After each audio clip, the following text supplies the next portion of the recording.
Everyone, welcome to CS classes. My name is Shweta and आज की class में हम लोग देखने वाले हैं कि कैसे यूनिवर्सल गेट का यूज करके हम अदर गेट्स की फंक्शनैलिटी को अचीव करते हैं।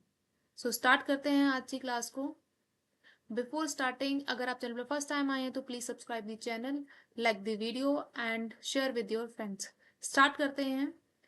Realization of the logic gate using universal gate. ठीक है, यूनिवर्सल गेट कौन कौन से होते हैं हमने प्रीवियस क्लासेस में देखा हुआ है। गेट्स का क्या फंडा होता है, कौन कितने टाइप के होते हैं, हर एक गेट की फंक्शनलिटी क्या क्या होती है, ये सारी चीज़ें हम लोग प्रीवियस क्लासेस में करके आ चुके हैं।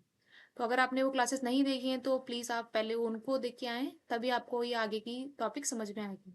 सो इस स्लाइड में हम लोग देखने वाले हैं और आगे की कुछ स्लाइड हैं जो कि बेस्ड हैं नैंड गेट के ऊपर।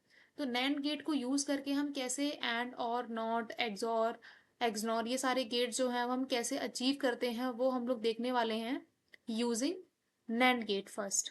ठीक है, तो starting from the not gate. So not gate हमने देखा है कि नॉट गेट में सिंगल इनपुट होता है।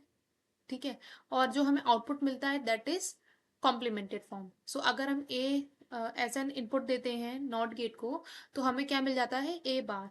तो हम ये फंक्शनलिटी कैसे अचीव करेंगे कि मान लीजिए मैंने एक एंड नैंड गेट लिया है। नैंड गेट में मैंने ए को ही डबल इनपुट कर दिया है, उसको ए dot A. It is a functionality. अगर मैं ए डॉट ए करूँगी तो मुझे ए ही मिल जाएगा एट लास्ट। ठीक है, ए डॉट ए के बाद में मुझे ए ही मिल जाएगा और ये नॉट आगे लगा हुआ है, इसकी वजह से ये पार में लग जाएगा। So through this we get the functionality of NOT gate. Next आता है आपका एंड गेट। एंड गेट क्या होता है, एंड गेट में दो इनपुट होते हैं और उनका जो आउटपुट हमें मिलता है that is A dot B. अब ये ए डॉट बी कैसे मिलेगा मेरे को, अगर मैं दो नैंड गेट यूज करती हूँ तो मुझे एंड गेट की फंक्शनलिटी मिल जाएगी। अब मुझे वो दोनों गेट यूज कैसे करने हैं, तो अगर जैसे मान लीजिए अगर मैं ए डॉट बी मुझे अचीव करना है और नैंड गेट से मुझे मिलता है ए डॉट बी का बार। ठीक है, तो अगर मैं इसमें डबल कॉम्प्लीमेंट कर दूं तो ये दोनों कॉम्प्लीमेंट से कॉम्प्लीमेंट कर जाएगा। ठीक है, तो मेरे को बेसिक जो एंड गेट की फंक्शनलिटी होती है वो मुझे मिल जाएगी यहाँ पर। तो सिमिलरली हमने यही वही फंडा यहाँ पर अप्लाई किया है। A B as an input मैंने पास किए हैं फर्स्ट गेट के अंदर एंड सेकेंड गेट के अंदर जो मेरा आउटपुट आया है उसको ही मैंने फर्दर पास कर दिया है। तो मुझे क्या मिल गया, ए डॉट बी का bar dot A dot B का bar, because A dot B का बार को ही मैंने दो बार इनपुट दिया है तो ये दो बार इनपुट आ जाएगा। इसमें से मल्टीप्लाई करेंगे एक इनपुट आ जाएगा और बार से बार कैंसिल होके हमें ये फंक्शनैलिटी मिल जाएगी। नेक्स्ट स्टार्ट करते हैं हम लोग और गेट। तो और गेट कैसे ये काम करता है, पहले हमें उसकी फंक्शनलिटी पता होनी चाहिए। A and B two input और गेट हमने बनाया है यहाँ पर, ए प्लस बी हमें एट लास्ट आउटपुट हमें मिलता है। अब मैं ए प्लस बी मुझे कैसे मिलेगा, अगर मैं पहले ए बार डॉट बी बार, ठीक है, मिल जाए मेरे को और मैं इस पे बार लगा दूं क्योंकि ये एंड गेट की फंक्शनलिटी मुझे ऐसे ही मिलेगी। अगर मैं ये बार ओपन कर देती हूँ तो ए बार का बार, और as we know the De Morgan's law, जैसे ही ये बार हटता है तो प्लस हमारे जो ऑपरेटर होते हैं वो चेंज हो जाते हैं। तो dot operator will convert into plus and B bar का बार, बार से बार कैंसिल हो जाएगा तो we will get A plus B. ठीक है, तो वही फंडा हमने यहाँ पर अप्लाई किया है। ए को मैंने इनपुट पास किया है to convert it into a complemented form. Similarly for the B, B is in complemented form और दोनों ही को मैंने अनदर नैंड गेट के थ्रू पास किया है जिसके थ्रू मुझे एंड गेट की फंक्शनलिटी मिल जाती है। तो we apply three NAND gate to implement और गेट फंक्शनैलिटी। ठीक है, नेक्स्ट हमारा है नॉर गेट। ठीक है, नॉर गेट क्या होता है, NOR gate is all about और प्लस नॉट। ठीक है, तो और प्लस नॉट को अगर मैं मिला देती हूँ और की फंक्शनैलिटी एंड नॉट की functionality, then we will get the NOR gate. तो नॉट और गेट मुझे पता है क्या है, और गेट मैंने अभी देखा है कि तीन गेट अगर मैं यूज़ कर लेती हूँ तो मुझे और गेट की फंक्शनैलिटी मिल जाती है। उसमें बार करना है तो बार के लिए हम लोग अभी देख के आए हैं, अगर मुझे किसी भी ऑपरेटर का बार, किसी भी इनपुट का बार करना होता है तो मुझे एक AND gate sorry NAND gate लगता ही लगता है। तो वही मैंने यहाँ पर अप्लाई कर दिया है कि मैंने जो भी आउटपुट आया है और गेट का मैंने उसको अगेन एक नैंड गेट के थ्रू पास कर दिया जिसमें क्या है, कि मेरे को एक बार मिल जाएगा। ठीक है, जैसे आप यहाँ देख सकते हैं कि A bar dot B bar dot A bar dot B bar का होल बार। ठीक है, यही हमने यहाँ पे पास किया है, तो ये डबल आ जाएगा, इसमें से एक कॉमन ले लेंगे हम, 1 point A bar dot B bar का बार, तो बार से बार कैंसिल हो जाएगा, तो वी विल गेट, हमें मिल जाएगा A bar dot B bar as De Morgan's law. तो डी मॉर्गन्स लॉ हम लोग इस बार को कंप्लीट करेंगे और जो हमारा साइन होगा वो प्लस में कन्वर्ट हो जाएगा। तो इस तरीके से हम लोग कन्वर्ट करेंगे नॉर गेट, मतलब और नॉट को मिला के हम लोग नॉर गेट इम्प्लीमेंट करेंगे यूजिंग नैन गेट। ठीक है, नेक्स्ट आता है आपका एक्सॉर गेट। अब एक्सॉर गेट की फंक्शनैलिटी सबसे पहले क्या होती है, 2 इनपुट होता है हमारा सबसे पहले, तो हमें ये याद रखना है ए और बी अगर हम एज एन इनपुट पास करते हैं तो हमें ए एक्सॉर बी में क्या आता है, A B bar plus A bar B, this is the function equation of XOR gate. ठीक है, यहाँ पर तो अगर मैं इसमें अगर ए डॉट ए बार और बी डॉट बी बार लगा देती हूँ तो कोई फर्क तो पड़ेगा नहीं। ठीक है, पर मुझे इस तरीके से जो नैंड गेट के थ्रू मैं और एक्सॉर की फंक्शनलिटी गेट कर सकती हूँ। और आप इसको, इसका जो डायग्राम होता है उस तरीके से याद भी रख सकते हैं इसको। ठीक है, इस तरीके से याद भी रख सकते हैं कि पहले मुझे ए और बी का एंड करना, नैंड करना है 1 गेट, फिर मुझे जो इसका आउटपुट आएगा, ठीक है, उसके साथ में ए को नैंड करना है, this is the second gate. And similarly जैसे हमने ए के साथ में किया है वैसे ही हमने बी के साथ में भी करना है कि बी और जो इसका आउटपुट आया है वो यहाँ पर, और दोनों की ही फंक्शनैलिटी को एट लास्ट 1 गेट में कंबाइन कर देना है। तो इस तरीके से आप इसका जो सर्किट डायग्राम है वो आप याद रख सकते हैं। लेट्स सी कि किस तरीके से हमें एक्सॉर की फंक्शनैलिटी मिलती है। तो इक्वेशन देखते हैं हम लोग, इक्वेशन कैसे काम करती है यहाँ पर। ठीक है, तो यूजिंग नैंड गेट हम लोग अचीव कर रहे हैं एक्सॉर गेट की फंक्शनैलिटी को। ठीक है, तो जो हमें मिला वहां पर इस सर्किट डायग्राम में देखिए, जैसे हमने यहाँ पर जो अचीव किया है A dot B whole bar का होल बार। ठीक है, यही इक्वेशन मैंने यहाँ पर पुट कर ली है, A dot A dot B का होल बार का bar dot A dot B whole bar का बार होल बार। ठीक है, और एट लास्ट हमारे एक नैंड गेट हम लोग यूज कर रहे हैं तो उसका ये वाला बार आ जाएगा।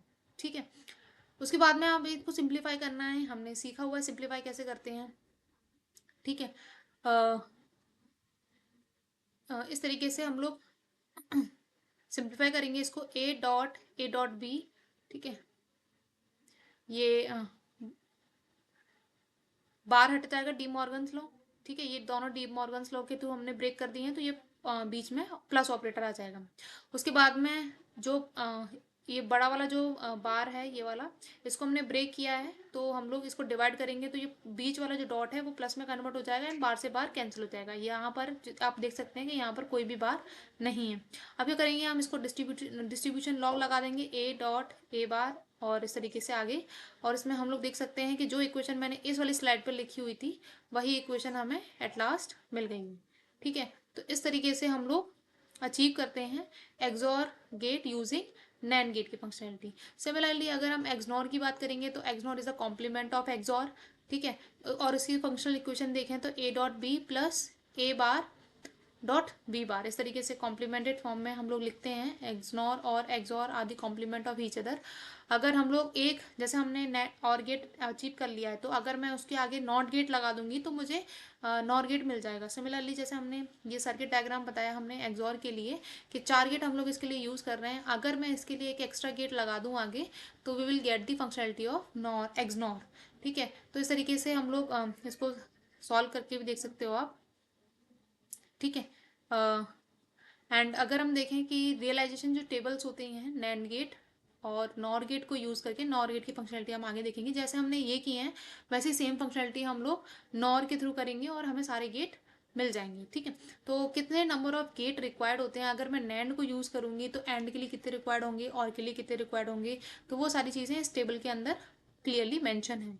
लाइक फर्स्ट हम एंड की बात करेंगे यूजिंग नैंड, हमने नैंड सीखा हुआ है अभी, तो हम लोग नैंड की बात करेंगे अभी। तो नैंड के लिए अगर हम बात करें, ठीक है, तो नैंड एंड गेट मुझे इम्प्लीमेंट करना है, तो नैंड गेट मुझे 2 यूज़ करने पड़ेंगे। और गेट अगर मुझे इम्प्लीमेंट करना है तो और गेट के लिए 3 गेट रिक्वायर्ड होंगे, नॉट गेट के लिए सिंगल गेट रिक्वायर्ड होगा, नॉर गेट के लिए 4 रिक्वायर्ड होंगे। ठीक है, क्योंकि और के लिए 3 है तो ये क्या हो जाएगा, और प्लस नॉट, तो दिस इज 4। यहाँ पर क्या होगा, नैंड गेट के लिए तो नैंड है ही है, तो एक ही रिक्वायर्ड हो, एक ही चाहिए हमें। Similarly for the XOR gate में हमने अभी देखा कि 4 गेट हमें रिक्वायर्ड है उसके लिए, और अगर हम उसमें एक और गेट लगा दें एक्सॉर में तो हमें complemented form which is XNOR मिल जाएगा विच इज़ 5 गेट। ठीक है, तो इस तरीके से नैंड गेट का यूज़ करके हम लोग बाकी अदर गेट की फंक्शनलिटी को अचीव कर सकते हैं। ठीक है, ये सिमिलरली हमने यूजिंग नॉर बाकी अदर गेट्स की फंक्शनलिटी को अचीव किया है। नॉट गेट आ जाएगा आपका। ठीक है, आप लोग देख लीजिएगा, सेम फंक्शनलिटी है, सेम तरीके से काम करता है, बस उसका सर्किट डायग्राम चेंज हो जाएगा और उसका वर्किंग मैकेनिज्म चेंज हो जाएगा। ठीक है, और गेट है, और गेट के लिए 2 गेट रिक्वायर्ड हैं। ठीक है, 1 और 2 ये दोनों और गेट के लिए रिक्वायर्ड हैं, क्योंकि हम नॉर के थ्रू बना रहे हैं तो हमें और गेट के लिए 2 गेट रिक्वायर्ड होंगे। Similarly for the AND gate अगर हम रियलाइज कर रहे हैं यूजिंग नॉर गेट तो हमें 3 गेट रिक्वायर होंगे, 1 2 एंड 3। ठीक है, ये आ जाएगा हमारा एंड गेट, ये नॉट गेट, ये और गेट। ठीक है, देख लीजिएगा आप लोग। नेक्स्ट आता है NAND gate using NOR gate. तो नैंड क्या होता है, एंड प्लस नॉट। एंड के लिए हम लोग अभी देख के आए हैं कि 3 गेट हमारे रिक्वायर्ड थे, 1 2 3। एक और गेट हम नॉट को इम्प्लीमेंट करने के लिए लगा देंगे तो we will require the 4 gate. Similarly for the XOR gate के लिए हमें 5 रिक्वायर्ड होंगे। थोड़ा सा चेंज आएगा नैंड गेट से यहाँ पर नॉर गेट के रियलाइजेशन में, कि एक्सॉर के लिए हमें 5 गेट रिक्वायर्ड होंगे, वेयर एज एक्स नॉर के लिए हमें रिक्वायर्ड होंगे 4 गेट्स। ठीक है, ये सारा पूरा सॉल्व करके हमने यहाँ पे लिखा हुआ है, आप लोग देख लीजिएगा। ये एक्सॉर के लिए पूरी इक्वेशन सॉल्व करके यहाँ पे लिखी हुई है। सिमिलरली फॉर दी एक्सनॉर के लिए ये इक्वेशन ये पूरी सॉल्व करके यहाँ पर एट लास्ट हमारा ये आया है। उसके बाद में फिर ये है। ठीक है, उसके बाद में यहाँ पर मैं साइन बना देती हूँ, उसके बाद में ये है। ठीक है, first and then final equation is A B plus A bar B bar. Okay, next देखते हैं हम लोग। ये हमारा जो टॉपिक था, एक realization of other gates using universal gates, तो ये हमने सीख लिया है। बाकी जो आज का अदर टॉपिक है that is Boolean algebra, circuit simplification. ठीक है, तो इसमें हम लोग देखेंगे कि व्हाट इज बुलियन अलजेब्रा और क्यों हमें रिक्वायर्ड है ये। So Boolean algebra is a branch of algebra used to analyze and simplify digital logic circuit। तो अभी जैसे हमने यूनिवर्सल गेट को यूज़ करके अदर गेट्स को इम्प्लीमेंट किया है, सिमिलरली जो हम सिंप्लीफिकेशन कर रहे थे उस सिंप्लीफिकेशन के प्रोसेस में हमें बुलियन अलजेब्रा की रिक्वायरमेंट होती है। जैसे यहाँ पे लिखा हुआ है, use to analyze and simplify the digital logic circuits. ठीक है, वेरिएबल्स क्या होते हैं बुलियन अलजेब्रा के अंदर, बाइनरी वेरिएबल्स होते हैं 0 एंड 1। ठीक है, representing false and true. Purpose क्या होता है, जैसे हमने अभी देखा कि सिंप्लीफिकेशन करने के लिए और ऑप्टिमाइज करने के लिए हम लोग इसको यूज करते हैं। तो describe the relationship between the logic circuit input and output, के किस तरीके से इनपुट हम लोग पास कर रहे हैं और किस तरीके से लॉजिक के थ्रू वो आउटपुट हमें मिल रहा है, तो वो क्या रिलेशनशिप है उनके बीच में। And reduce the number of logic gate needed, lowering the cost and power consumption. तो किस तरीके से हम उसको ऑप्टिमाइज कर सकते हैं, उन सब चीज़ के लिए हम लोग बुलियन अलजेब्रा को यूज़ करते हैं। तो Boolean algebra is all about the rules, कौन कौन से लॉज होते हैं इसके अंदर। तो first is identity law. Identity law मतलब कि जो हमने अलजेब्रा मैथमेटिक्स के अंदर पढ़ते हैं कि एडिशन की आइडेंटिटी क्या होती है हमारी, मल्टीप्लिकेशन की आइडेंटिटी क्या होती है, तो वो सेम कॉन्सेप्ट हमें यहाँ यूज़ करना है। ए डॉट, अगर मल्टीप्लिकेशन की आइडेंटिटी की बात करूँ, आइडेंटिटी मतलब कि उस आइडेंटिटी से अगर मैं सेम एलिमेंट के अंदर मल्टीप्लाई करूँगी, अगर मल्टीप्लाई मेरा ऑपरेटर है तो मुझे सेम एलिमेंट मिलना चाहिए। सिमिलरली अगर मैं एडिशन कर रही हूँ तो मुझे सेम एलिमेंट मिलना चाहिए यूजिंग दी आइडेंटिटी। तो वही चीज़ है, अगर ए का मल्टीप्लाई करूँगी मैं 1 से तो मुझे 1 मिल जाएगा इन मल्टीप्लिकेशन। ठीक है, एंड प्लस डॉट ऑपरेटर या प्लस ऑपरेटर के थ्रू हम लोग मिल जाएगा ज़ीरो का। Zero is identity of plus operator and हमें ए 1 ए मिल जाएगा यहाँ पर। नल लॉ क्या होता है कि किसी भी एलिमेंट के अंदर अगर मैं ज़ीरो का मल्टीप्लाई कर दूं तो मुझे ज़ीरो मिल जाएगा, और डोमिनेटिंग लॉ होते हैं ये, ठीक है, इसको डोमिनेटिंग बोलते हैं। और ए का अगर मैं प्लस करूं वन के साथ में तो मुझे प्लस ही मिल जाएगा। आइडेम्पोटेंट लॉ, आइडेम्पोटेंट मतलब कि सेम एलिमेंट का सेम एलिमेंट के साथ में अगर ऑपरेशन परफॉर्म करते हैं तो हमें सेम एलिमेंट मिलना चाहिए, आइडेम्पोटेंट लॉ, ठीक है। इनवर्स क्या होता है कि अगर हम सिंपल एलिमेंट का उसी का कॉम्प्लीमेंट के साथ में डॉट ऑपरेशन परफॉर्म करते हैं तो हमें ज़ीरो मिलेगा, ठीक है। और अगर हम प्लस ऑपरेटर परफॉर्म करते हैं तो हमें वन मिलेगा, ठीक है। तो ये याद रखना है, very important law. Commutative law, very famous law, A dot B equal B dot A, कोई भी ऑपरेशन अगर हम परफॉर्म कर रहे हैं तो ये तो हमने डॉट के लिए लिखा हुआ है। Similarly for the A plus B equal B plus A, अगर हम इनका पोजीशन चेंज कर देते हैं तो ऑपरेशन पे कोई इफेक्ट नहीं पड़ेगा। नेक्स्ट आता है आपका एसोसिएटिव लॉ। एसोसिएटिव लॉ क्या कहता है, similarly A dot B dot C, अगर हमारे पास तीन एलिमेंट है और उनका अगर हम जो ऑपरेशन है परफॉर्म करते हैं यूजिंग डिफरेंट पोजीशन और डिफरेंट ग्रुप्स, तो हमारा जो आंसर आएगा वो सेम आएगा। Similarly for the plus operator, A plus B plus C equal A B plus C plus, इस तरीके से, ठीक है। नेक्स्ट आता है हमारा डिस्ट्रीब्यूटिव और एब्जॉर्प्शन लॉ। यहाँ पर क्या होता है डिस्ट्रीब्यूटिव लॉ, अभी हम लोगों ने जो सिंप्लीफिकेशन किया उसके अंदर देखा था कि A B plus C, A B plus A C.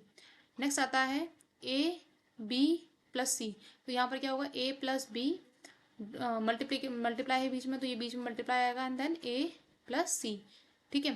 Factoring के लिए ये हमारा इंपॉर्टेंट लॉ है। नेक्स्ट आता है absorption law, very important law.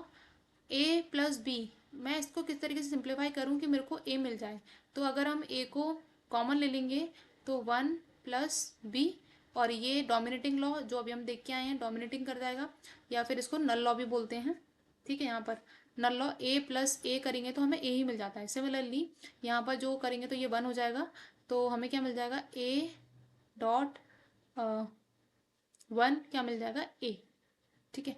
यहाँ पर अगर हम करेंगे तो ए प्लस ए बी, ठीक है। यहाँ पर अगर हम ए कॉमन ले लेंगे, ठीक है, ये ए हो जाएगा,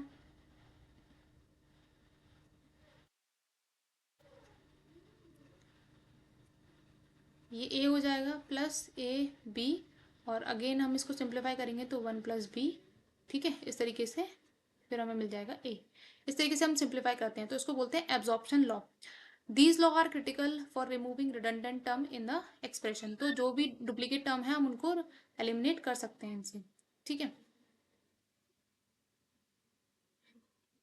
नेक्स्ट आता है De Morgan law, very important law, De Morgan law, ठीक है। डी मॉर्गन लॉ के अंदर क्या होता है कि कॉम्प्लीमेंटेड फॉर्म है, अगर जैसे मान लीजिए ए डॉट बी का होल कॉम्प्लीमेंट लिखा हुआ है, या इसको ऐसे भी लिख सकते हैं ए डॉट बी का होल कॉम्प्लीमेंट, तो इसको हम ब्रेक करेंगे इसको कॉम्प्लीमेंट को तो ये साइन चेंज हो जाएंगे यहाँ पर। सिमिलरली जैसे यहाँ पर ट्रिक भी लिखी हुई है, break the line change the sign.